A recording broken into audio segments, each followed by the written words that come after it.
feeling good, like I should. Decides to go for the kick. It's in the air, underneath and over there. Oh, he's done it again. Matty Singh has scored a try. His third in the game. Best, yeah. Hey, every day can be a better day despite the challenge. All you got is... All right, welcome to another edition of Across the Ditch. It's a podcast run by a few average blokes who are interested in sport. Welcome back to Danny. How you going? Hey, good. How are you, Daniel? Oh, I'm very well, thanks, mate. We've got another special guest who decided to make an appearance today, Jack Moody. How are you? Yeah, good, thanks. Happy Easter, boys. Oh, thanks, mate. It is Easter Sunday after all. How's your Easter Sunday been going? Yeah, not too bad. Just been putting around. Just had breakfast this morning and in anticipation to record on this podcast. Nice. And Danny, yourself, what have you been up to? Yeah, no, I had a good morning. Went for a bit of a stroll. Went out to grocery shopping to Woolworths, and saw a Sheila there who had eggs in the basket, and she was worried about the price she'd pay, and just sort of thought, yeah, geez, love, you're worried about losing an arm or leg, you might lose a foot. Well, you're not wrong there. But Jack, just in terms of the podcast, yesterday, Danny and I, we introduced ourselves, what we're into, what our aspirations are for the future in terms of career-wise, and then also just a sporting memory from our childhood. Did you just want to introduce yourself as well, just so the listeners have a better idea of who you are as a bloke? Yeah, okay. I was born and bred in Townsville, lived here my whole life. Beautiful, sunny up here in North Queensland. I'm one of 4 kids, and sport's always been part of their household, whether it's been rugby league, cricket, playing and watching. So I'm currently an accountant and enjoying it at the moment. Not sure what the future holds. Nice. And just one sporting memory. Is there sort of one memory in your mind that kind of sticks out when you think back to your time as a kid or as a young North Queenslander growing up? Yeah, so obviously I'm a Cowboys fan, so I religiously either listened to them on the radio because I didn't have Fox Sports or watch them on the TV, and they made their first semi-final against the Bulldogs in 2004.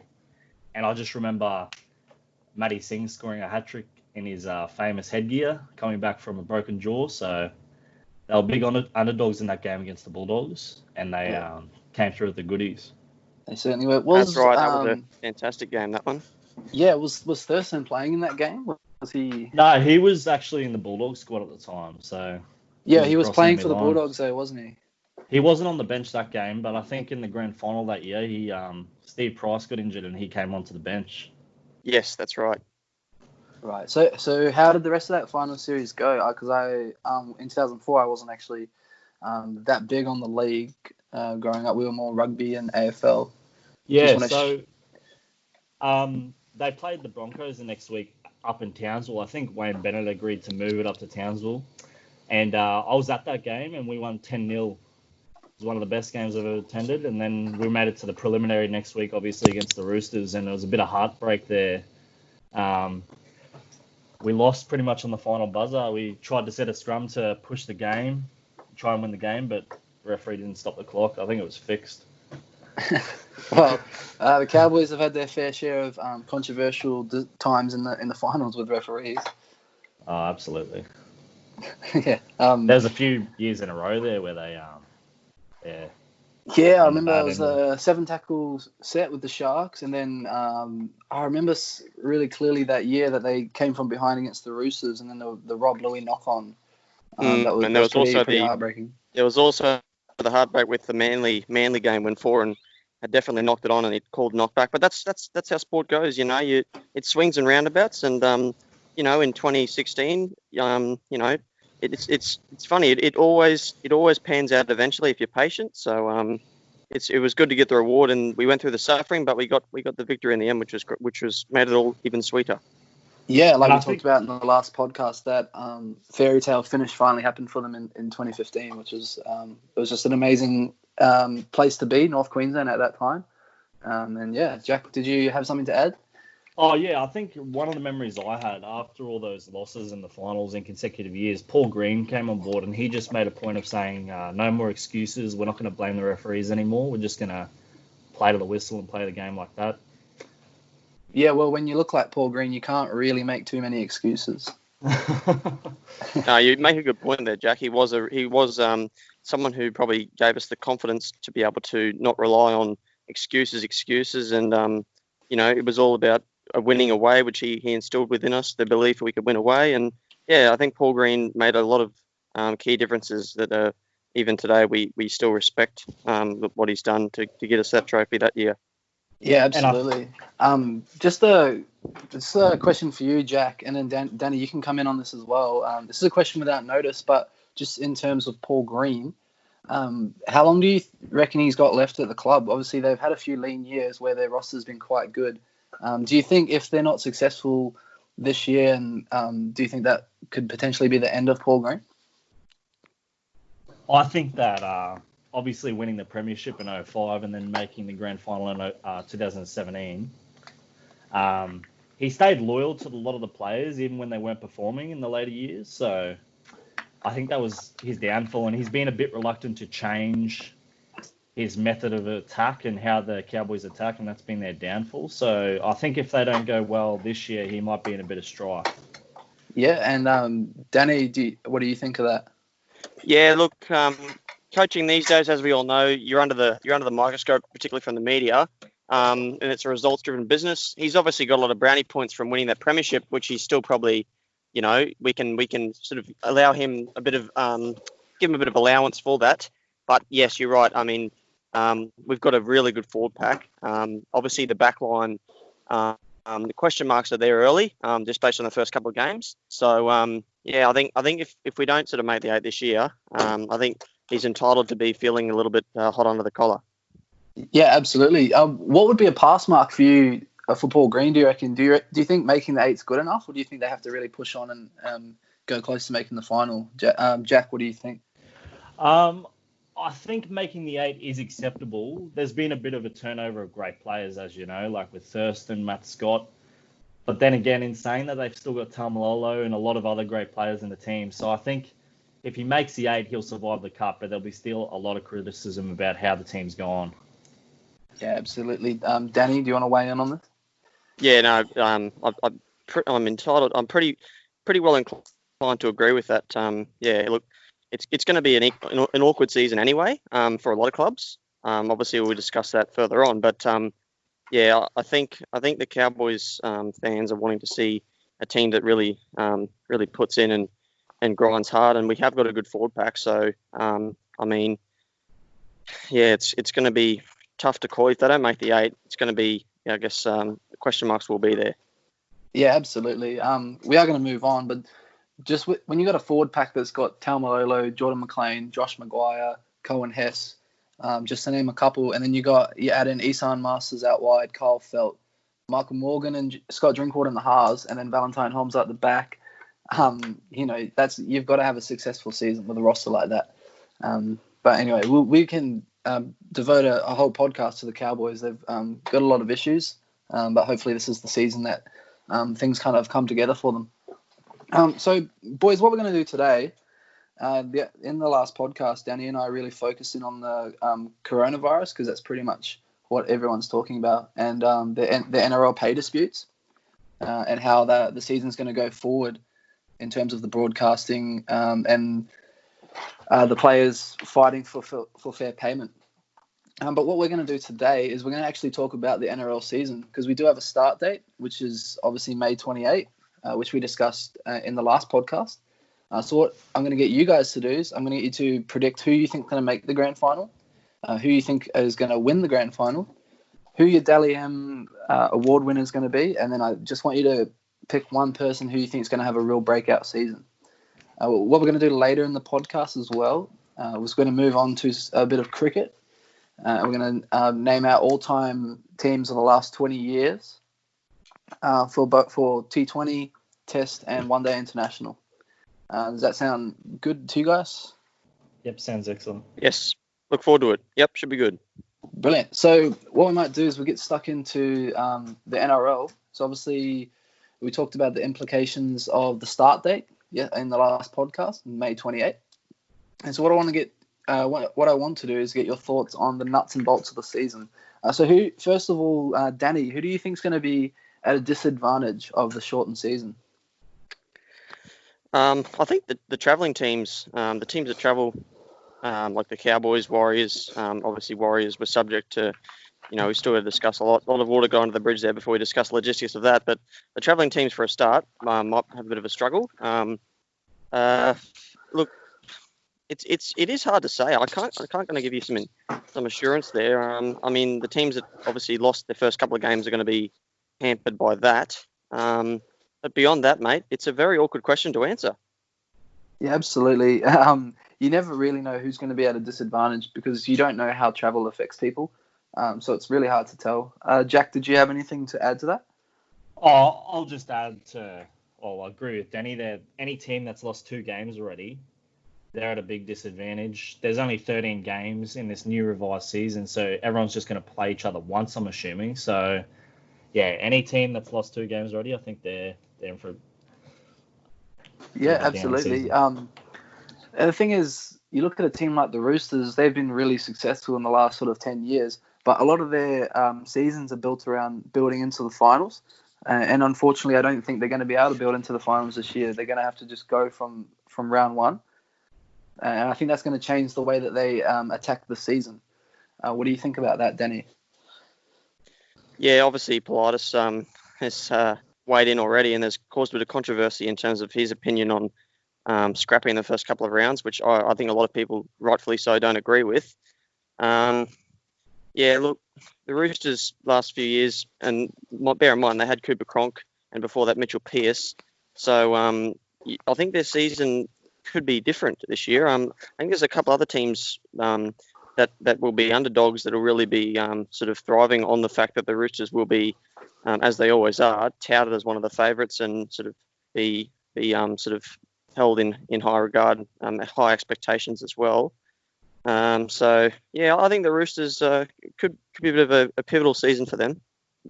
Yeah, absolutely. And I think, just my opinion, I think the teams under the most pressure, obviously we talked about the Cowboys, they were always going to be under pressure regardless of whether the coronavirus happened or not. And I also think the Knights, they're a team under pressure. They've started to build a really good roster. They've just recently signed Tyson Frizzell for the 2021 season. But I think if they're not successful this year, they look like they've got a really, really solid defense this year and they're building their game around that. But if they're not successful this year with the roster that they've sort of built over the last 5 years, I think some questions are going to start to be asked. Jack, what do you sort of think about that? Yeah, I think the Knights are under pressure. In saying that, though, they've won their first 2 games, so they're already ahead of the pack, so to speak. So, yeah, I think. Sorry, you go, Jack. Sorry. No, go on, Denny.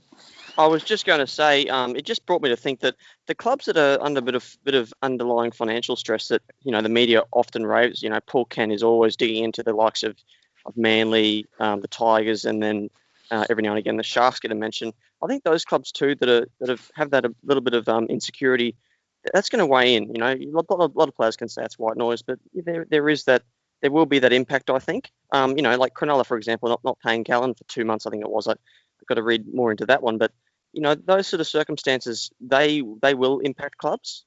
So yeah, I'm interested to see how the likes of your Tigers, Sharks, and Manly can deal with that.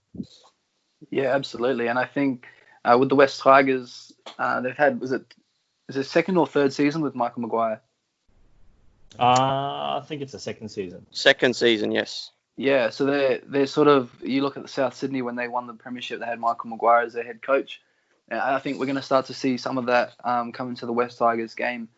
And I think they're really going to have a successful season. It just depends on, obviously, a lot of things. They don't have the sort of star power that a lot of other clubs do. But I think that the West Tigers can have a really good year. I think they can make the 8. What do you think? Yeah, I think they definitely can make the 8. They're going to obviously base their game around defence because that's what Michael Maguire brings to any squad. They've been notorious for finishing 9th the last couple of seasons. So, yeah, yes. I think they can go one better. But, yeah, time will tell. The competition is going to be very close with there only being 13 rounds. So we'll just have to wait and see. Yeah, absolutely. So what about teams that are at an advantage? The teams I can think of straight away are teams like Canberra Raiders, Melbourne Storm. They started the season pretty hot, and then obviously Parramatta. They're probably the three teams that stand out as teams that can push on and make the final and potentially win it. Danny, what do you think? Who are the teams that are going to be at an advantage of the 13-round season? Yeah, well, the three you just mentioned, probably more so Melbourne and the Raiders than Parramatta, just due to the fact that Melbourne Raiders have been up there. They've got very, very experienced squads that have played deep into September recently. Look, I'm personally, I think the Panthers are due for a, they're always touted, but I think that Ivan Cleary's got a good roster. He's got a good culture within the club there. If you're asking me for an underdog that's really going to sort of be a dark horse this year, the Panthers are my tip for that. But yeah, I do think Melbourne and the Raiders and the Storm, and for me South Sydney, will be the strong suits this year. So yeah, that's my call. Yeah, Jack, what did you think? I actually think Parramatta are red hot to win the comp this year. They've played 2 games and only conceded 8 points and scored 54. In saying that, though, the Roosters have lost their first 2, and they're actually still favourites to win the comp.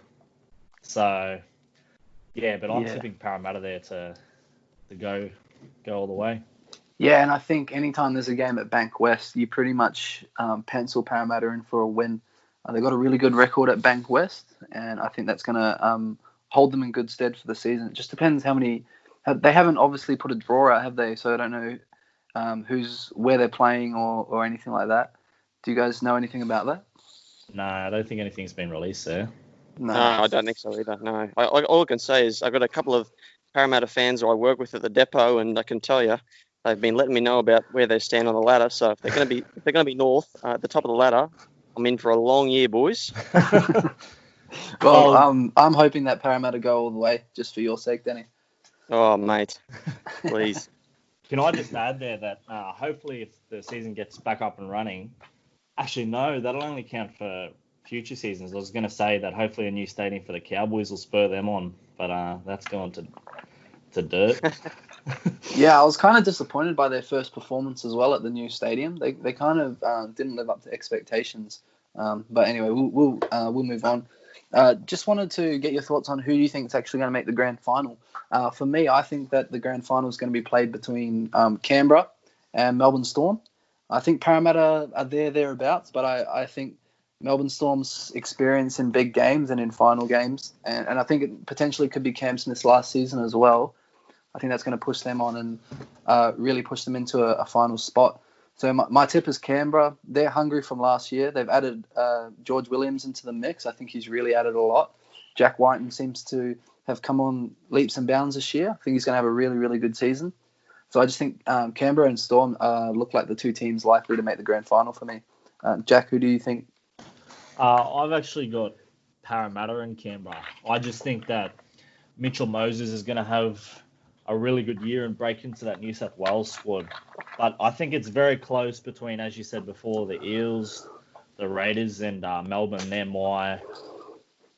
my picks as well, just to be up there at the end. And I still think the Roosters, they've got that experience and they've still got some big name players. I think they can make a bit of a push as well. Yeah, I think the Roosters are definitely there or thereabouts. I just think that new halves pairing, it's probably going to take them a little bit longer to get things going. And just with the shortened season, I think that's really going to hold them at a disadvantage. Danny, who did you have as your grand finalist, mate? Yeah, I'll do a 3-5 there with the Raiders. I think the Raiders are due another go, the big dance. I think Panthers, as I say, dark horses for the year.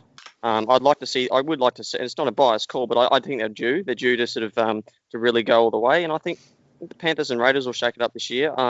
One thing I will say is that it's going to be intriguing to see the way that teams do get through this whole coronavirus issue, because you're gonna find out, like the likes of Craig Bellamy and the coaches who have been there a long time, who are really, really good at inspiring young men to get through some personal battles like this.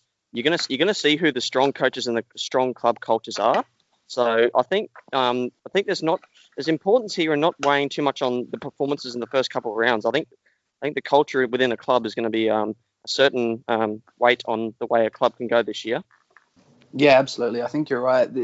It's definitely not down to the players. I think the coaching staff and the staff at the clubs really have a big part to play in how this whole coronavirus goes down at each club. Jack, I've got a question for you, mate. Who do you think is going to win the premiership? Parramatta I've got. I just You think got, that, as I said, Parramatta. yeah, go on. I think, again, Mitchell Moses is going to direct them around the park this year, and they'll build on what they built last year. They had a very lean year from the 2018 backwards, but I just think that they've been building towards this moment where they're going to really push to have a good crack at the premiership. Yeah, fair enough. I mean, they're every chance of winning the premiership this year. I just think we haven't seen it yet. Mitchell Moses has started the season off really, really well. But I think in previous seasons, he has sort of been all over the shop in different games, and he's sort of gone missing. So we'll see how consistent he's been. I have heard that he's been working really, really hard in the off-season at a few different things. So we'll see how they go. Danny, who do you think is going to win the premiership? I'm going to say it's going to be the Parramatta's Western Alloys. Western, I guess, Derby team, which is the Penrith Panthers. It's been 17 years since they last won the premiership back in 2003. That's probably one of the first years I started following the league. So I think they're due. I really think they've got a good culture within the club by the sounds of it. And I believe in Cleary, and I think that Nathan Cleary himself will have a breakout season, just due to the fact that there's some good heads around that club, and I think they're going forward this year. Yeah, absolutely. I think from watching Penrith the first two games, Nathan Cleary really looks like he's starting to take a lot of ownership over the team with James Maloney out of the side. When they're hot, they are hot. They've just got to get that consistency right. We've seen them in the first couple of rounds just produce two quality halves of football and two average halves of football. They've just got to be consistent. If they get that consistency right, I think they're a fair bet here. They're going to be a good team here. Yeah, I think they've got a really, really good forward pack, and their outside backs are really good. I think the consistency needs to come from their halves. I think once they've got a settled halves pairing, which I think they're going to go with Jerome Luai and Nathan Cleary, I think once they get a settled halves pairing, I think they're going to be set to go for the season. Just with my premiers, I think it's going to be the Canberra Raiders. I think they've added from what they had last year, and I think they already had a good team last year. From watching the first two games of the season, I think Jack Wyden, he's going to really push to make that New South Wales team as a number 6. I think his running game is probably the best running game of any half in the league. I think he's a big boy, he's strong, he's got a really, really good defensive game. And then once you add George Williams, his kicking game, and just the way he steers the team around the park, I think is really good. And then their forward pack is just absolutely stacked. You've got like Elliot Whitehead, Josh Hodgson. They've got John Bateman, Josh Papali. Like they've just got an amazing forward pack. And then you've obviously add Curtis Scott into the back line. They lost Leilua, but I think Scott's a pretty humble replacement. So I think they're going to go really well, and I think they're going to win the premiership. What do you guys think about that? Yeah, I think they'll go close. I had them in the grand final, so... Yeah, I honestly think they're going to win. The Green Machine, it's going to be a Green Machine year this year, boys. So, obviously, every single year, not just in the NRL, but pretty much every league around the world, there's always 2 or 3 kind of players that have a breakout year. So, who do you think is going to be your breakout star? Danny, you mentioned Nathan Cleary was going to have a breakout year. Is that the guy you're tipping to have a big breakout season? That certainly is. Yeah, I think he's due. I think he's my Dally M tip, to be honest with you. I just think he's ready. He's got there's no thirst, and there's no other bigger stars. Cronk's retired now. I like a lot about Nathan Cleary, and I think he's going to have a big season. A couple of the players I think are due for a big season. Look, within the Broncos, you've got Fafita there. He's been very promising, certainly from the opening couple of rounds. So yeah, I think Fafita's due a big season as well. So they're my sort of 2 breakout stars. Tamalolo will be consistently good again if he doesn't get injured. So yeah, that's me. Absolutely, those are people who I really think are going to have breakout years. So some pretty good picks in there. Jack, who do you have? My breakout star is George Williams from the Canberra Raiders. They've added to their English contingent. They seem to have a a love for these English players, and it's worked for them so far. John Bateman came in last year and played very well, was very straightened up their attack. Daily M, I actually have Jason Tamalolo. I don't think there's too many players in the Cowboys that are going to have better games than him when they go well, so I think he's a pretty good tip for Daily M. Daily M, Tamalolo. Not someone I was expecting either of you to say, but no, it does make sense. For me, my breakout star, I've got two, which I couldn't split between. But I think Jack Whiten, like I said before, I think he's going to have a bit more of a breakout year in the 5'8" role. I mean, he was still new to it last year, but I think he's really going to push on and make State of Origin in that 6 jersey. The other person that I'm not sure either of you mentioned was Dylan Brown from Parramatta. I think he got injured last year, but just from watching him at the back end of last year and early this season, he just looks like he's really comfortable in that 6 jersey, and he looks really comfortable at NRL level. So I think he's going to have a really breakout season as well.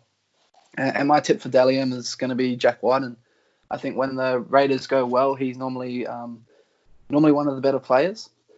He's obviously going to be competing for points with Josh Hodgson, but I think, Jack White is going to go close. And I also think Nathan Cleary as well. He's going to take ownership of that Penrith team and go really close to getting the Dally M. Is there any other players who you think is going to step up and have a big season? Jack, do you have anyone that you think is going to have a big season? I'll just add that I think Valentine Holmes needs to have a very good year, otherwise Paul Green's going to get the sack. So. Fair call. No, very, very fair call. I agree. I'm entitled to agree with that. Holmes puts a lot of pressure on the expectations on the Cowboys, knowing that he's done what he's done. So yeah, I as a local Townsville boy, as Jack is, we're pretty, I guess, focused on the Cowboys and how they go. And Holmes, Morgan, Drinkwater, their heads are all in the chopping block. Absolutely. And I think the one guy, and I've said it for the last couple of years, I think the one guy that they probably need to move on is Jake Granville. They brought Reece Robson in as a replacement hooker, and I think just from watching him off the bench, he looks really good. He looks like he can get out of dummy half. He's really good around the ruck. I just think Jake Granville's probably past it. His passing game's not too strong, and I think he's really starting to go downhill a little bit. What do you guys think about Jake the Snake?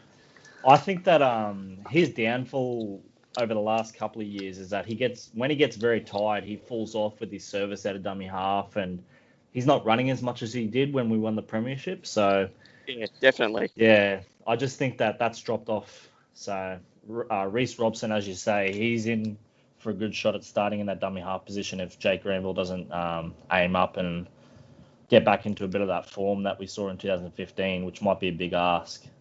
Absolutely. And I think once Reece Robson gets the starting 9 position, Danny, I don't know if you want to weigh in on this, but once he gets that 9 position, I think he'll keep it for the rest of the season. Yeah, it's a healthy competition there to have, obviously, from between Robson and Granville. Robson obviously putting a lot of pressure on Granville, but you're right, Jack. Granville's was his real power in 15 was his speed at dummy half there, and when he gets tired, and now it is a bit more obvious. So I like the look of Reece Robson. So I think if he gets the 9 jersey, I think we've seen a certain change of the baton. So yeah, it'll be interesting. Yeah, absolutely. Well, that was a good chat, boys. I think we've kind of got an idea of who the teams are going to be that are going to really push for a grand final spot. Just wanted your thoughts. Neither of you mentioned it in too much detail, but what are your thoughts around the Broncos this year? They brought in Brodie Croft as the half to sort of organise and play make, just to take a bit of pressure off Anthony Milford. And obviously their forward pack is just stacked full of young talent. Jack, I know you've got a little bit of an interest in the Broncos. What do you think of them as a team this year? Well, I've actually been listening to a bit of commentary around Brodie Croft and people that have helped out with the Storm's coaching system when he was down there, and they strongly believe that he's actually more of a runner of the ball than an organiser. And I think the Broncos have brought him to be that organiser for Anthony Milford to do his thing. So it's going to be a big test for Seabold, I'd say, after having one season at the Rabbitohs and then just jumping ship to the Broncos. So he's another coach that's under a fair bit of pressure there. Yeah, and I think the Broncos as a team, as a club, are under pressure. They're a massive team. They're one of the biggest clubs in the competition. So if they don't have a successful season, like you said, Jack, Seabold could be under a bit of pressure. And Danny, I just want to talk about Seabold's previous place of employment, South Sydney Rabbitohs. How do you think the boys from Redfern Oval are going to do this year? You mentioned earlier that you think they're going to have a good season. How do you see them finishing up? Yeah, well, as you mentioned, we did exchange messages about a couple months ago, and I sort of touted them as my sort of red hot tip. After the first couple of rounds, I was a little bit dampened on that. I mean, they've got some promising prospects there, and obviously big signing there at the back. So I think their back line is really looking solid. I think their forward packs. A lot of questions are going to be on the South's forward pack. As I said, I wasn't overly incentivized by the first couple of rounds. So I really don't know. I'm not going to say that they're going to be up there. I'm going to say that they could be brought back to the middle of the field, so to speak. And it's very unknown for me at this stage for them. Yeah, absolutely. And I mean, we could talk for hours about their signing Latrell and all the issues that he's dealing with. I don't think we should go there. But obviously, when he's firing, any team that he's in is going to do well.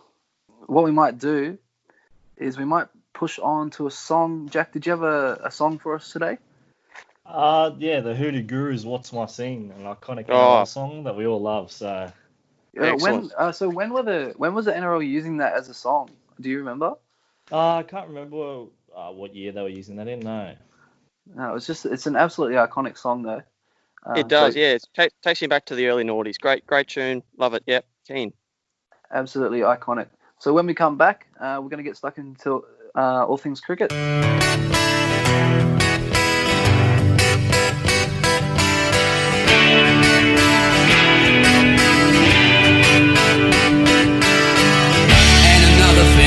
I've been wondering lately.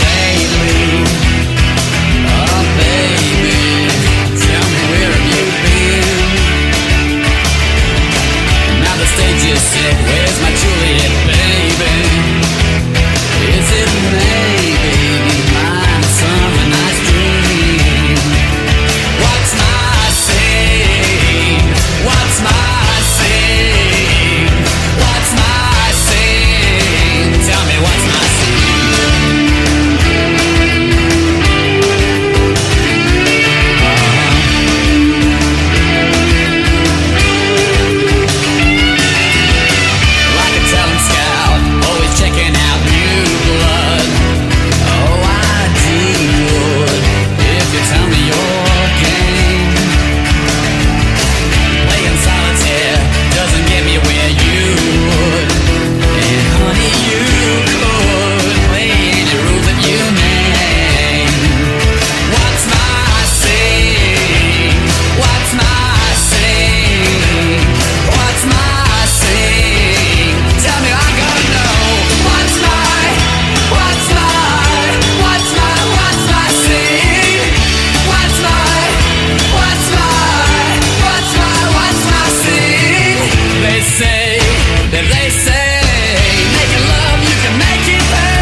And that was What's My Scene by the Hoodoo Gurus. What a song, boys. Any memories of that song when they were using it in the mid to late 2000s, the NRL?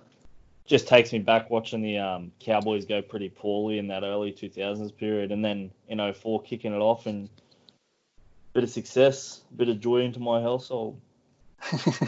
I just got a bit of goosebumps listening to that. Actually, it's just such a good nostalgic trip for me.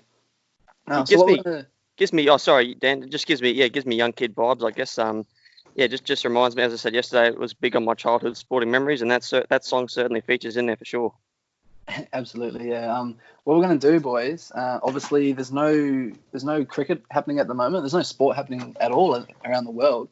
So what we're going to do is we're going to take a little bit of a trip down memory lane, a bit of reminiscing. And what I've tasked you guys to do is come up with an all-time 11 of the last 20 years. So Danny, I believe you're doing the test team. Jack, you've got the one-day international team. And I was tasked with taking on the T20 team. So what we're going to do, I'll start off with my T20 team. I'll let you guys know who's in my team. I've got a couple of honourable mentions that I want to make note of as well. And then we might move on to the one-day international side, Jack, and then we'll finish off with your test team, Danny. Sounds good. Sweet. So straight off the bat, T20. I do watch a lot of T20 cricket. I love the BBL. Huge Adelaide Strikers supporter. They've been quite a successful team for a number of years. But just in terms of this T20 team, I've kind of gone bat heavy. I've got a really long batting lineup, and I've kind of picked a few all-rounders in my team. To start off with, I've gone with the big West Indian, the universe boss, Chris Gayle. He's played 58 matches at international level. He's got an average of 32, strikes the ball at 142, and he's got 1,627 runs. I just think you cannot have a world T20 team without having Chris Gayle at the top. I remember playing for the Renegades. He hit a 50 off about 12 or 13 balls against the Strikers, actually, and just the power that he can produce is just insane. And up the other end, I've got Brendan McCullum. He's played 71 matches, averaging 35, striking the ball at 136, and he's got 2,140 runs at international level. I think just watching him as a cricketer, I just love the way he goes about his cricket, and he just takes the game on. It doesn't matter who's bowling, he ramps. I remember watching a video of him ramping Sean Tate, bowling at 150 clicks. No one of a sane mind would do that. So just an amazing cricketer, and I've loved watching him play for the Heat as well. At number 3, I've got Rohit Sharma. Played 108 matches for the Indians. He's averaging 32, strikes the ball at 138, and 2,773 runs. So I don't really need to justify my selection for Rohit. He's just an amazing cricketer in all 3 formats of the game. But obviously the T20 is probably his best format. Number 4, we've got the great man AB de Villiers. 78 matches for South Africa, averaging 26, striking the ball at 135 with 1,627 runs. He is truly a remarkable cricketer. He can hit the ball to all different parts of the field. And I think just having him in your team in the middle order is a really, really good luxury to have. At number 5, I've gone for Boom Boom, Shahid Afridi.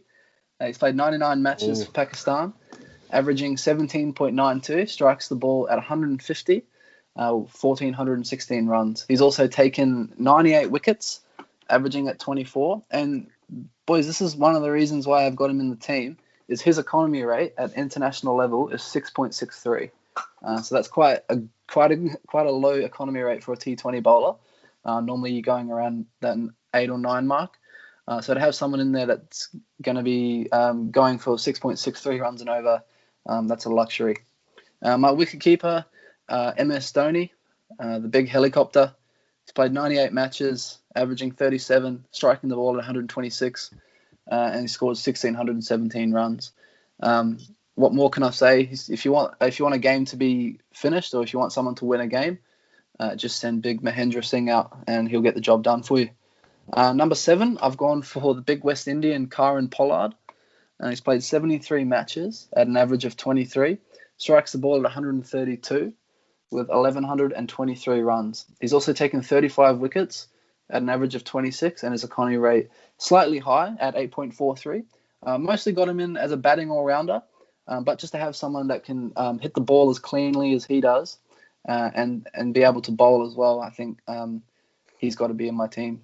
Number 8, this was one that you guys might not agree with, but I've gone for Glenn Maxwell.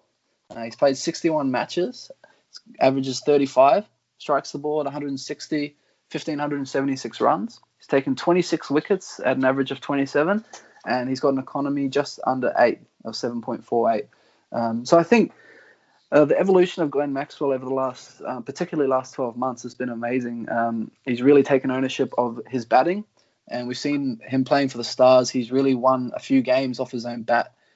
So I think having him in that team is only going to add some quality. And obviously, he's an amazing fielder. He's probably one of the best fielders in world cricket at the moment. Number 9, I've gone for DJ Bravo. 71 matches, averaging at 23.97, striking the ball at 116. He's scored 1,151 runs. He's taken 59 wickets at an average of 27, and his economy is 8.34. Mostly got him in as the DJ of the team. He can play a bit of cricket, bit of a lively character, but no, he's a quality player. Number 10, probably my favourite cricketer at T20 level, and that's Rashid Khan. 48 matches, taken 89 wickets. He's taken 89 international wickets in 48 matches. And his average is 12.62, and his economy 6.14. He's just an insane bowler. He takes wickets for fun. He's got to be in the team. My number 11, the only Sri Lankan in the team, Lasith Malinga, the slinger. 84 matches, 107 wickets at an average of 20.79, an economy of 7.42, which is quite a good economy for a pace bowler. And I remember him playing for the Stars, taking 4 wickets in an over. It was just an insane spell of bowling. My honourable mentions, I was going to have this man in Ben Stokes, but I don't think he's done enough just yet at the T20 level. Marcus Stoinis, I got Mitch Santner as an honourable mention. I think he's quite a good all-rounder at T20 level. I know, Jack, you're a big fan of Mitch Santner.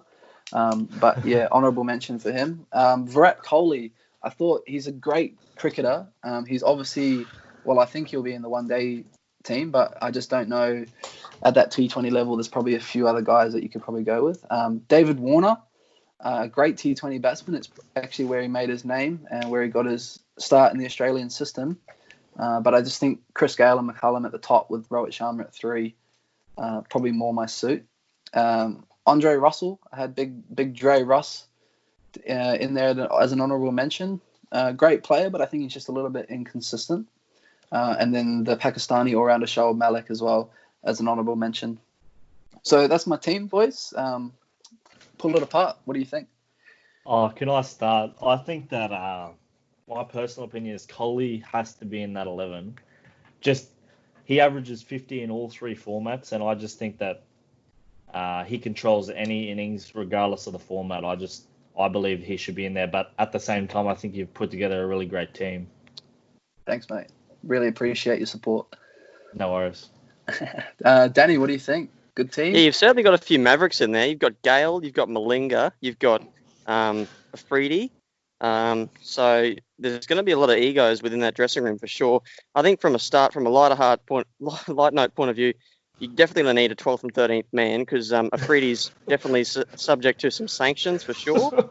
And I totally agree with Jack. I mean, Virat Kohli, man, you've leaving him out of any team. I'll be honest. I know he's arrogant, and us Australians probably we're not his cup of tea. But mate, he is an absolute legend, and it's going to be Look, you've done him a disservice there by leaving him out of the team, but that's your call. I think absolutely. Starting with McCullum and Gale opening is fraught with danger at the same time as it can be entertaining. So I mean, great teammate, and even in the honourable mentions, you can tell that you've got a lot of knowledge put into this side. Yeah, well, I think you can see the way that I like to play and watch my cricket, having Chris Gale and Brendan McCullum at the top of the order. It's gonna be 2 for none or none for 100 with those two. But with Shahid Afridi, I've got Ben Stokes' mum actually runs a fruit and veggie shop, and he's promised unlimited supply of apples for Shahid Afridi, so he doesn't bite the ball. So I've got him as my 12th man, and my 13th man is Virat Kohli, just so he can sit there and watch and just rue the fact that he's not in my team.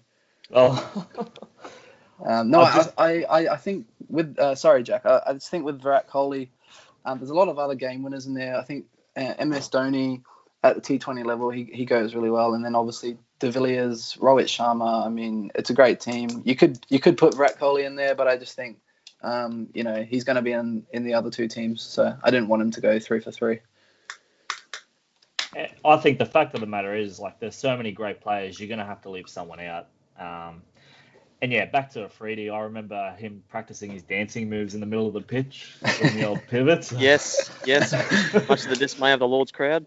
Yeah. The other guy who I was seriously close to picking was Marcus Stoinis. I just really like the way he plays his cricket. He's really come on this year as a batter. His bowling still needs a little bit of work at the international level, but I think he's got a lot of promise in the next sort of 5 years. Can I name your 11? I'd probably call them the carry-on 11 if you're going to put Stoinis in there. Mate, how can you leave the Greek Adonis out? He's just a great man. Your call. The other guy who I want to have in there just as a team man is Mitchell Marsh. Never going to be in my 11, but when there's a rainy day, he's the kind of guy you want in the dressing room, just cheering the boys up. Yeah, look, that's all good and well. You've seen the Test documentary, obviously, but you don't get in World 11s by being funny in the dressing room. Well, he's not in my World 11. He's in my World 14. Yeah, no, I take your point. I do take your point. You do need that in your dressing room for sure. And obviously, I'm coaching this great team. They don't really need coaching, but I'm going to be there in the dressing room. And I just want to see if the rumours about his massive bison head are true. Is that how he's been picked in the Aussie teams, or? Yeah, I think so. I think so. He's got red knees every time he rocks up to training. I think Kookaburra started making him knee pads, haven't they? Let's get back up on the belt, guys. Come on. We need to stop attacking Mitch Marsh. We're going to move on to the one-day team.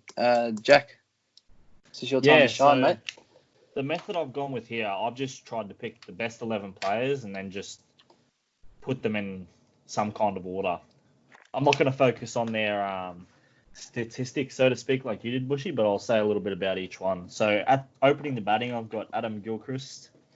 My best memory of him is probably when he was playing a test match at the Wacker, hitting 100 off 60-odd balls, but he's pretty self-explanatory. His record speaks for himself. He's started Australia off very well in numerous one-day internationals. And Virat Kohli, he's the master of controlling an innings. He averages nearly 60 with the bat in one-day internationals. So, again, his record speaks for himself. At number 3, I've got punter, Ricky Ponting. Great captain of Australia. He's not actually my captain of the side, but I'll just continue on. I've got Sachin Tendulkar at number 4. His record speaks for itself as well. He's a legend of Indian cricket. And an interesting fact is he actually has 154 one-day international wickets to his name as well. So. Oh, wow. I did not know that. Yeah, so he has rolled the arm over and had a little bit of success there. So he has played nearly 500 matches of one-day international cricket, though. At number 5, we've got Steve Smith, contemporary in the game. Obviously, there's been a bit of controversy around him in the last couple of years, but I just think that he's a great player. Again, his average is up over the 50 mark, so another one that can control the innings. I've got Jacques Kallis at number 6. Probably the best all-rounder to ever play the game. There's numerous times I remember when South Africa toured Australia, he just would dominate us with the bat and the ball. So, again, number 7, and he's going to actually take the gloves, AB de Villiers. As Bushy referred to before, he's can hit the ball to all parts of the ground, Mr. 360. And he recently had a stint with the Brisbane Heat and was a bit hot and cold there, but I think with a season under his belt, he's going to be better for the run. At number 8, I've got Shane Warne, king of spin. I think that he's pretty self-explanatory. If you're going to pick a spinner in any side, probably barring T20 cricket, I think Shane Warne's got to be a pick. At number 9, I've got Mitchell Starc. Maybe a little bit of a controversial decision, but I just think you watched last World Cup, he tore every team to pieces, and in one-day cricket, he's got an impeccable record. Except for England in the semi-final. Yeah, well, yeah, maybe, but we'll just continue on there. Mitchell Starc tore the Kiwis to bits. I think he bowled McCullum first or second ball in the one-day World Cup final. Yeah, so. That's right. Good return serve there. Yeah, and he also nearly won the game for Australia in a group match against New Zealand. I think it was a very low-scoring affair, and he nearly bowled him over, except for Kane Williamson being the defender there. At number 10, I've got Dale Steyn, the South African destroyer. Goes about his business bowling at over 140 clicks. I just think that you can't not pick him. I just think that he struck fear into every opponent that he faced. And, I don't think I have to say anything more there. And at 11, I've got legs 11, Glenn McGrath. A legend in the one-day format as well as the test format. I just think that you don't have to bowl quick, but he put it on a dime every single time he turned up to bowl. It gave you 110% and often said a few words. Sarwan knows about that. So, if you've got any other picks, I'll be happy to respond there. No, I think it's a really good team. I think you've done really well. I'm not too many Kiwis in the side, but that's all right. I don't think any of them warranted selection. Maybe Kane Williamson, when he finishes his career up, he might sneak in there, but it's a pretty formidable team, I think. Yeah, definitely. I think, I really like the selection of Dale Steyn. He's probably one of my favourite. Growing up, him and Brett Lee were probably my two favourite cricketers, and they're probably the reason why I decided to continue with bowling. Nothing to do with the fact that I can't actually hold a stick, but that Dale Steyn just a great bowler, and he can really good swing bowler. He's got good pace. Really good bowler. Just an honourable mention as well. I just got a couple. Kumar Sangakkara. Again, his record is very amazing, and he's won a lot of games for Sri Lanka, even though they haven't been as successful. And MS Dhoni. I still remember times where you'd think that the game was over, but as long as he was still there, batting in the middle, India always had a chance. So, and Absolutely. Also James Faulkner. I love watching him play in the one-day international scene. Probably doesn't make the 11, but the finisher. Yeah, absolutely. Did you consider Rohit Sharma at all? Yeah, I did, but I just think that, if I go from Kohli, Ponting, Tendulkar, Steve Smith, I can't fit him in that team. Yeah, I mean, fair enough, yeah. And is that your batting lineup as well?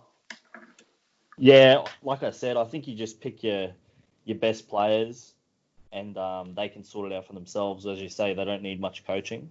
A lot of egos in there, but I think they'll work it out. Yeah, absolutely. Danny, thoughts on the team? Yeah, I have to say I'm inclined to agree with a lot of those selections. I mean, like you look at the records of Ricky Ponting, Sachin Tendulkar, and Jack Callis, and then you mentioned Shane Warne and Glenn McGrath. I mean, it is really hard to be with picking a test and one-day team. I think we've seen a lot of greats, but there's so many. There's about 6 or 7 that just come straight to the front of my memory, and there's a lot of honourable mentions, of course. But yeah, the likes of Callis, McGrath, Warne, Ponting, as I mentioned, it's hard to get past them. Yeah, 100%. No, that's a really good team, man. I think you've done well. I'm not going to hold it against you that you didn't pick any Kiwis. That's all right. We'll move on. Danny, you got a test team for us, mate? Yeah, so similar to Jack's in the fact that I'm a bit more authentic in the way I'm not going to quote statistic for statistic, but certainly a lot of players have left a good taste in my mouth. I'm going to start the team by opening with Alistair Cook. He's just he's scored 12,500 runs. Just an old-fashioned, resilient player. I mean, you don't see a lot of Alistair Cooks these days, and I hope to God that we do see a lot more coming through. But he's an old-fashioned Test cricketer. He's very good square of the wicket, and he'll never give an easy wicket away. I mean, he's obviously, we've seen in Australia, he's come here in 2011 and just absolutely dominated us. Obviously, towards the back end of his career, sort of went through a few struggles, but he's just class. He's very classy. Knows how to build at the very beginnings, that's for sure. When he goes big, he goes big. Hey, Denny, partnering. Can I just make a comment there? I think you and I both were at a Boxing Day test where he scored a few runs. Yes, 246 or 264, I believe it was. I think he played the whole test match, I think. It was an absolute road. I mean, it was a road, that pitch. But yeah, he was quality that test match. Danny, just before you continue, when you say they've left a good taste in your mouth, that's a figure of speech, right? Yeah, look, I heard you smirking at it. Probably not the best quote. I'll leave it with the guys viewing. I am straight. So I'll just watch my turns of phrase going forward. All right. So there's nothing that you need to tell us? No, not at this stage. All right. No worries. Continue.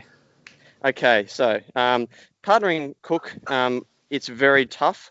I found it very hard to split Graham Smith and Matthew Hayden, but I've gone with the Protea Graham Smith. Just think there's a bit of element of toughness that resonates with me about him. I hope we remember that innings where he broke his thumb at the Sydney Cricket Ground and came back to defend his country. Unfortunately, lost, but he came back from a broken finger or thumb in the same Test match. He's just a really tough guy. I've got him as my vice captain. He's a winner, and he took the captaincy on for South Africa at age 22. So, there's a certain element of toughness about him that I really admire. At 3, I've got Ricky Ponting. I don't know why I have to justify his selection. He's just an icon, the Tasmanian man. He's a great golfer, a great AFL player. He is a great sportsman, but just as a cricketer, just unbelievable. His pull shot, I would never forget that. It's kind of pull shot and the on drive. The two things that I'll find it hard to look past with Ricky Ponting. He's just all class, and he's actually my captain too. I've just seen the test on Amazon again. I'll give it a good plug. They're not giving me any fees for this, by the way, but I'll give it a good plug. He's a prodigy, Ricky Ponting. So he needs to be in my team, and he's captain. At 4, I've gone with Virat Kohli. This was a very controversial decision, but I know he's an ego, but hopefully some other personalities can balance that out. But look, he's class, absolute class, Virat Kohli. His record is obviously still establishing itself, but he's the new modern age cricketer. He can play all 3 formats. He's unlike any other we've seen over the last 5 years in the fact that he can consistently play all 3 formats. Probably another couple that are close, but he's a sensation, Virat. Following him at 5 is Brian Lara. As I mentioned yesterday in our most previous podcast, Lara for me is I'm a left-hand batsman, although as you just said, not a very good batsman. Anyway, get away from me. Brian Lara, grew up as a young kid, youngest of 9 from Trinidad. He came into West Indian cricket when they were really struggling, and he guided them through a tough period in the 90s, post 80s, where they had all those fast bowlers ripping through. He's very good square of the wicket as well, and he's got a very iconic cut shot, and he's classic to bad ball bowling. You bowl a bad ball, Brian Lara will make you pay, and when he goes big again, he goes really big. So he's definitely got to be in there. At 5, 5 was very hard to go with, but I've decided to go with Jack Callis at 5. You mean 5 or number 6? Sorry, I was just about to say, sorry, Callis at 6. Lara was 5. Callis is at 6 for me. Again, record speaks for itself. Best all-rounder we've seen in the last 20 years, hands down. No one even comes close, literally. Callis, I've seen him play in test matches all over the world where he's just consistently, he'll do a job for you. You need someone to take the pressure off for a few overs or even, for half a session. He's your man. And he can definitely do a job with the bat as well. So he's in there. At 7, another controversial one. I've decided not to go with one of my favourite sons in Adam Gilchrist. I've gone with Kumar Sangakkara. It was a very, very tough decision. But Kumar has scored 12,500 runs at Test match level. So he's one of the unsung heroes, to be honest. He's obviously from a country that hasn't done all that well at Test cricket, Sri Lanka. But if you look at his record, mate, I was looking at this morning. I thought I can't leave this guy out. And he is really good to watch as well. So he takes the gloves and he's at 7. Number 8, Shane Keith Warne, the man from St Kilda. Absolute legend. I'll never forget the day he dismissed Andrew Strauss to get his 700th Test match wicket. He's just an absolute icon. I know these days you look at him and think, he's obviously got tickets on himself and whatnot, but you look at him bowl and every time you watch him replay of him bowling in, late 90s, noughties era, just absolutely superb. Yeah, I'd love to see another Shane Warne go around, put it that way. Number 9 is Anil Kumble. I've decided to go with 2 spinners because I really do admire Anil Kumble. I think something about him coming through, watching India in that era as well. I just really liked Anil Kumble. I think that him and Warne in the same attack and having Callis as all-rounder would be a really, really good foil. So, yeah, Kumble's in there. Number 10 following him is Dale Steyn. So I'm very similar with Jack in that regard. Dale Steyn's just an absolute weapon. He's really fiery under the belly. You don't want to peeve off Dale Steyn. And he will land the ball in a consistent spot and swing it. And he'll come all day. He will come all day. Very tough, resilient, just like Graham Smith. So he's in there as well. And at number 11, the boy Glenn McGrath. He's just absolute legend of Australian cricket.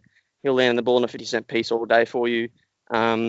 He rarely bowls a bad ball, and he proved that for 15 years. He's an icon for me.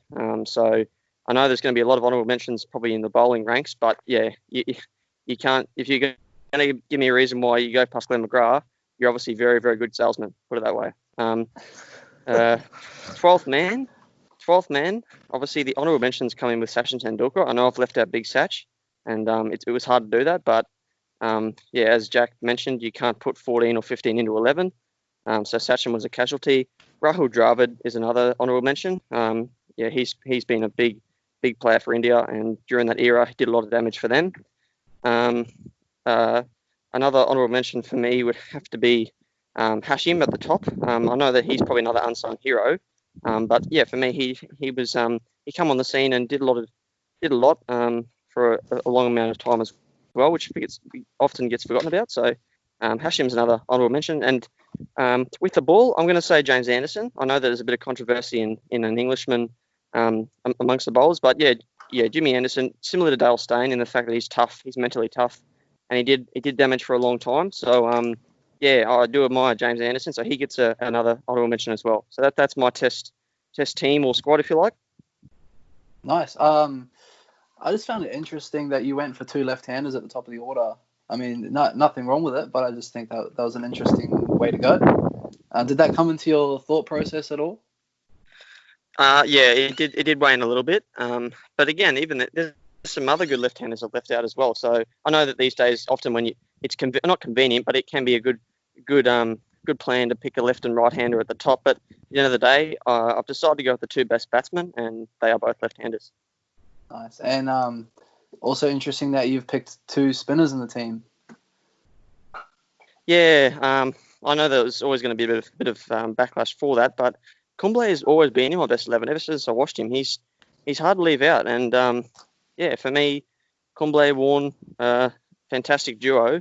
Obviously, 12th man might be critical on some pitches that I don't offer all the best for 2 spinners, but with Callis in the team, I'm going to go 2 spinners.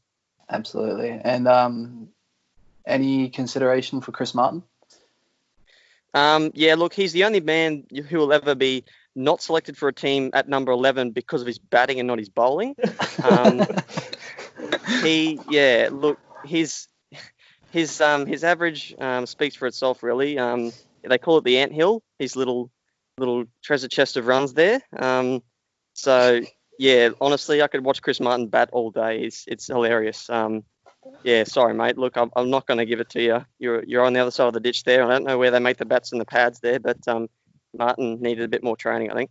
He's the only cricketer that I'd be disappointed to win a batting coaching lesson with. Yeah. Jack, did you have any response for Danny in terms of his 11 that he's picked? I haven't got too many criticisms. I might have included Mitchell Johnson. I think that when he was at his best, in the last 20 years, there probably wasn't too many better, but I can understand. And maybe Murali Duran. I know there's a bit of controversy around the way he bowled, but I think, again, when you have as many wickets as he does, you put a pretty good case forward. And yeah, Matthew Hayden, I know that it was a toss-up between him and Graham Smith, but yeah, I'm happy that you've gone with Graham Smith. But you could have easily put Hayden or maybe even Saywag. It was tough. It was very tough, yeah, splitting those two. Yeah. Yeah, absolutely. I mean, whenever you do something like this where you got to pick a best team of the last 20 years, whatever format it is, it's always going to be tough. Like we said, you've got to leave people out. But, you know, you've got to pick an 11 at the end of the day, and people are going to have their opinions, but that's what's one of the great things about sport is that everyone's going to have their own opinion, and that's what creates passion and love for the sport.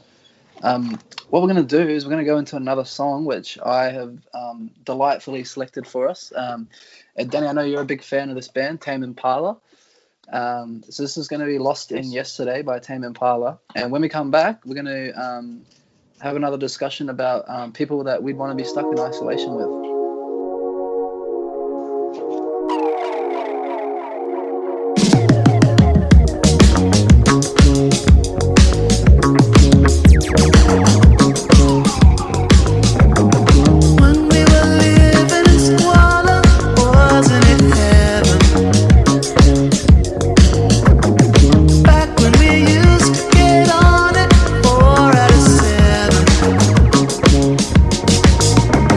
Now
So that was Tame Impala, Lost in Yesterday. Obviously a band that always cleans up at the Aries, if you know anything about Australian music. Danny, a band that you're a bit of a fan of?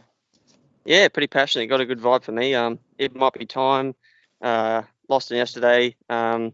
Borderline. Yeah, some absolute bangers in there from Tame Impala. He just keeps producing over the last 5 years. So yeah, he's I listen to a fair bit of his stuff these days.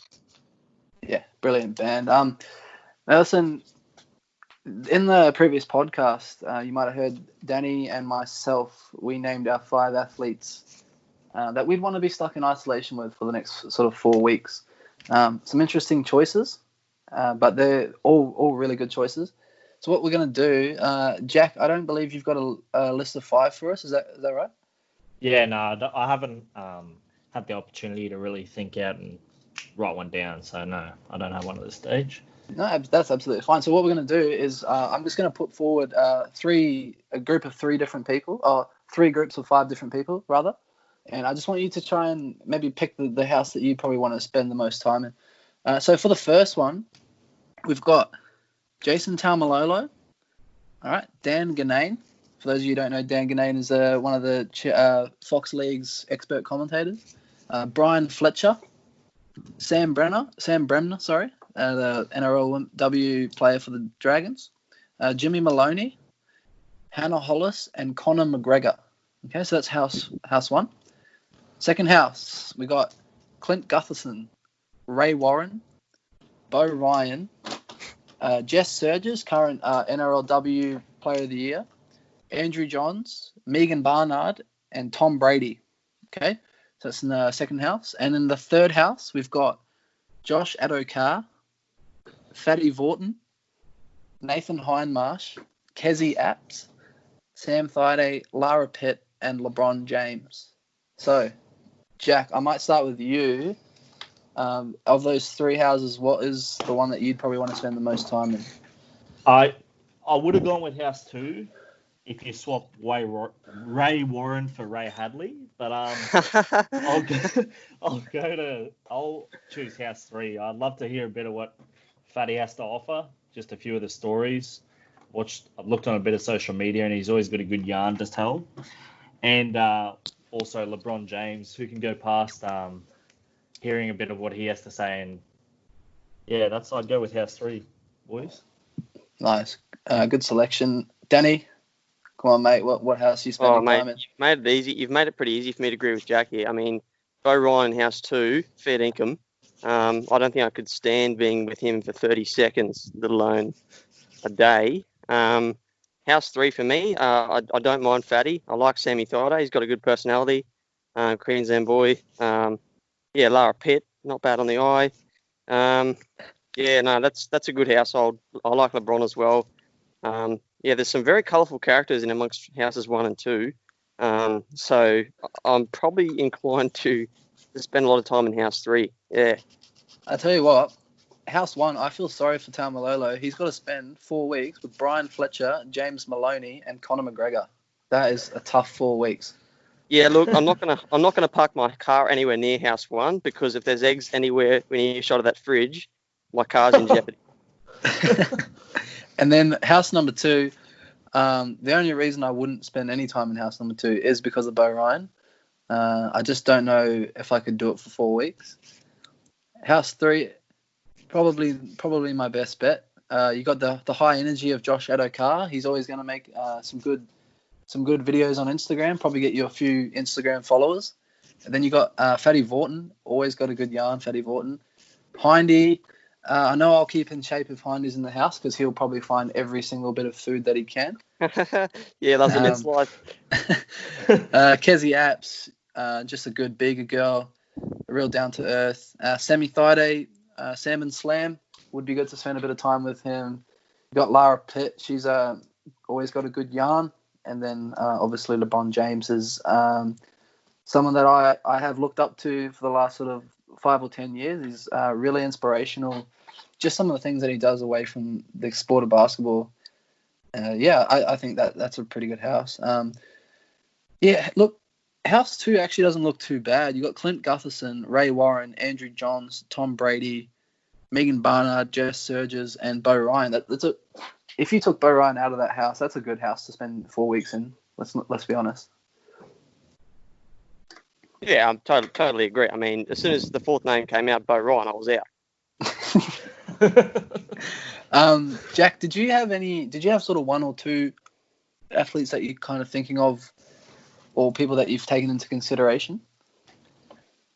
From what you've listed, or just extra ones? Just extra ones. Yeah, Andrew Simons, actually. I've always, I remember growing up as a kid, coming home from primary school, watching the one days, and always wanting him to either be selected in the team or come out to battle. I'd like to spend a bit of time with him. And just Stewie McGill. McGilla can make a good wine. He's got a bit of a bad rap amongst the cricketing world, just from a few of his former teammates. But I'd like to get to know the man for myself. Yeah, absolutely. One guy that I find really intriguing, someone that I probably would want to spend a bit of time with, is actually Jonathan Thurston.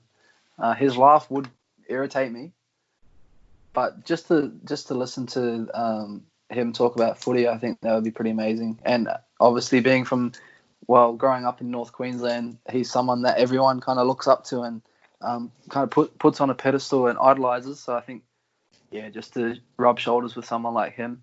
Another guy who I actually think would be pretty good for 4 weeks is actually Mal Meninga. I've seen him on Fox League Live a few times, and just some of the stories he's got to tell.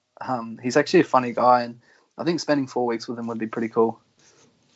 And what do you guys think? Me and Jack had a photo with Roy Simons back in the day at the Mad Cow. He's a big man, big human. But yeah, I always enjoyed. Roy had some ripping runouts, absolute incredible athlete. He had a boundy run. Like, if you don't remember his run, it was a very unique way, but he was an absolute sensation. Roy, and he was always himself. He never changed from that, and that was the part I admire about Roy. Even when he left the scene, his reasonings, he was always true to himself. Danny, are you you know who Harsha Bogle is, obviously? Yeah, I've seen the interview with Harsha. It is a real, folks. If you're listening, if you're an audience, third party listening, I recommend watching Andrew Simons and Harsha Bogle, because you'll get a lot of respect for Roy when you see this. It's really interesting, isn't it, Jack? Yeah, absolutely. And I always go back to the fact, you listen to Ricky Ponting talk about Andrew Simons. Ricky always says that he was one of the most talented athletes that he ever came across in any sport, and is fairly sad about how the way he kind of exited the scene with the whole Harbhajan Singh and that controversy kind of spiraled out of control as a result of that. But he actually had a trial with the Brisbane Broncos as well. So I heard, yes, he did. Yeah, that's probably a story for another day. He's around the Townsville Traps, actually. You might be able to get him on. Oh, we'll see. I'll go into Ingham Road Seafood and hit him up. So I'm sure we could organise someone like Roy to get on the potty at some point. But boys, no, that was good list. I think we'll probably do a few more of those type of exercises in future podcasts. I really like them, and given that it is isolation at the moment, a lot of people are on lockdown. It is quite relevant to sort of think about who you'd want to be spending 4 weeks with. Good job today, boys. What are your plans for the rest of the week? Obviously, there isn't too much to do in terms of going to do things and going to see places. Moody? Well, you've got to remember that we're in Australia here, mate, and we're not on full lockdown. So I'm back to work Tuesday. The world's still spinning a bit here. I'm going to be probably myself going to the parents tomorrow for Easter Monday. But yeah, apart from that, mate, without the sport, as you say, it's tough to get some refuge at the moment. Absolutely. Moody, what are your plans for the rest of the week, mate? After this, I'm actually going to go and watch a replay of the 2015 Grand Final, try and relive some of the emotions that I went through watching that game. And I'm actually working from home, so. Oh, you got the abacus out? Yeah, working. Not quite, mate, but from tomorrow, I'll probably get back into just doing a little bit of work, but just relaxing today. I've got 3 games planned out to watch. I've got firstly the 01 Grand Final where the Roosters beat the Warriors. Then I've got the 2011 Grand Final where the Manly defeated the Warriors. Then I've got the 07 AFL Grand Final where Geelong defeated Port Adelaide. Three great games. No, Three great games. That's not a dig at anyone. No, it's like, For those of you you, don't know, Daniel supports the Warriors and Port Adelaide, so we can't win them all. I'm a huge Port Adelaide supporter. Was a big Warriors supporter until I moved to Auckland and realised how rubbish they actually are. But yeah, no, every year seems to be the Warriors' year, and every year it's not the Warriors' year. It's just what happens, you know. That's the life of being a Warriors supporter. You buy a membership, you go to every single home game, you watch them lose 90% of the games in the last 5 minutes of the game, and then you do it all again next year.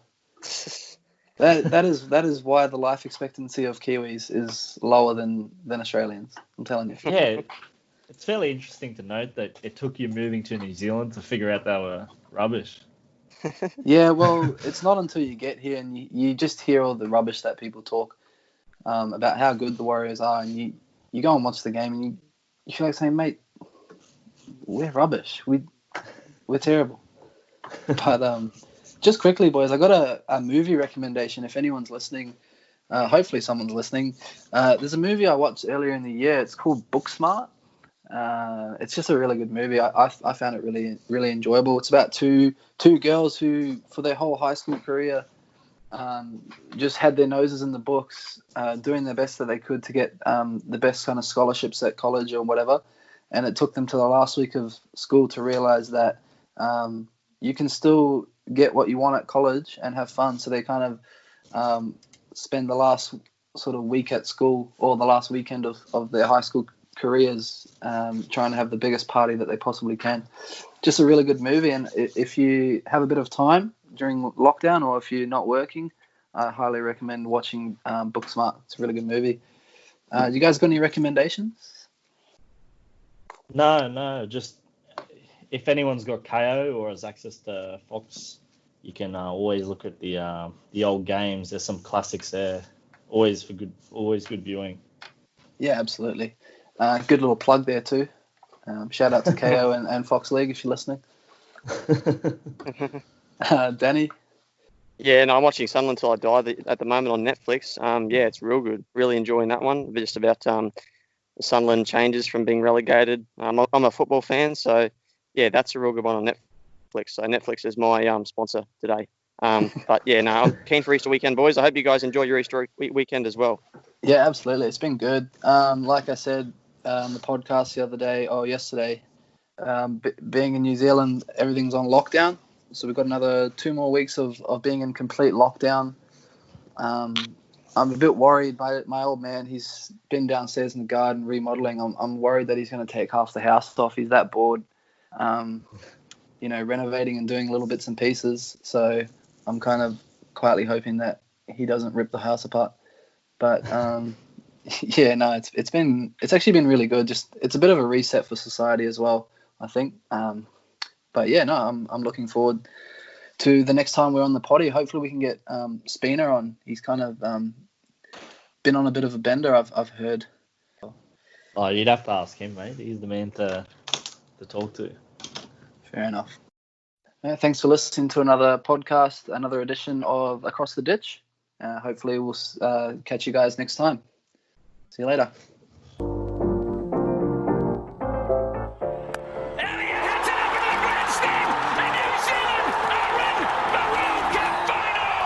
Hey, feeling good, like I should.